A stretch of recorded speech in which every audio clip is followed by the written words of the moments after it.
சாரிங்க, காலையில் ஏதோ சொல்லிட்டு இருந்தீங்க, அதுக்குள்ளே இப்படி ஆயிடுச்சு. சாரி. பரவாயில்லைங்க.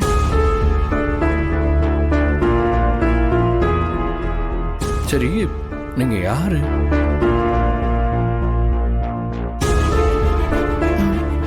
நான் இல்ல, என்ன உங்களுக்கு முன்னாடியே தெரியுமா?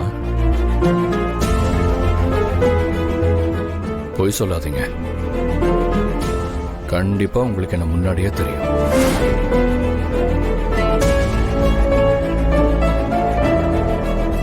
சொல்லுங்க, நீங்க யாரு? உங்களுக்கும் எனக்கும் என்ன சம்பந்தம்?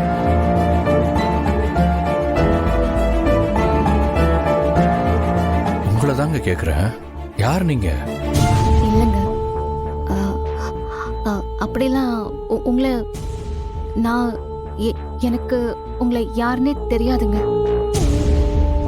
நான் அந்த வீட்டுக்கு வந்தப்போதான் உங்களை முதல்ல பார்த்தேன். ஏன் திரும்ப திரும்ப பொய் சொல்லிட்டே இருக்கீங்க? நான் நார்மலா தானே இருக்கேன், அப்புறம் ஏன் இப்படிலாம் சொல்றீங்க? இன்னைக்கு நீங்க பேசின நிறைய விஷயம் என் வாழ்க்கையில நடந்த விஷயம். எனக்கு மட்டுமே தெரிஞ்ச நிறைய விஷயத்தை பத்தி நீங்க சொன்னீங்க. ப்ளீஸ் உண்மையா சொல்லுங்க, என்னை பத்தி உங்களுக்கு எப்படி தெரியும்? சரி, நீங்க அதை கூட சொல்ல வேண்டாம். இன்னைக்கு நீங்க பேசும்போது ஒரு பொண்ணோட பேரை சொன்னீங்கல்ல, பாரதின்னு. அந்த பாரதிக்கும் உங்களுக்கு என்ன சம்பந்தம்?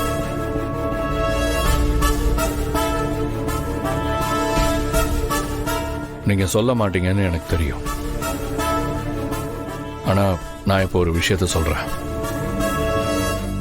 அதை நீங்க போய் அந்த பாரதி கிட்ட சொல்றீங்களா? அந்த பாரதி யாரு, அவங்களுக்கும் எனக்கும் என்ன சம்பந்தம்னு எதுவுமே எனக்கு ஞாபகம் இல்லை.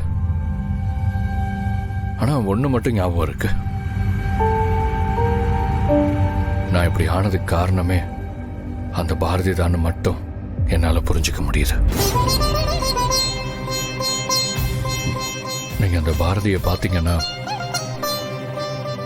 நான் சொன்னேன்னு இதை மட்டும் சொல்லிடுங்க. இனிமே என் வாழ்க்கையில் அவங்க வரவே கூடாது. அன்னைக்கு சொன்னதுதான், பாரதிங்கிற பேரு என் காதுல கூட கேட்க கூடாதுன்னு நினைச்சிட்டு இருக்கேன்.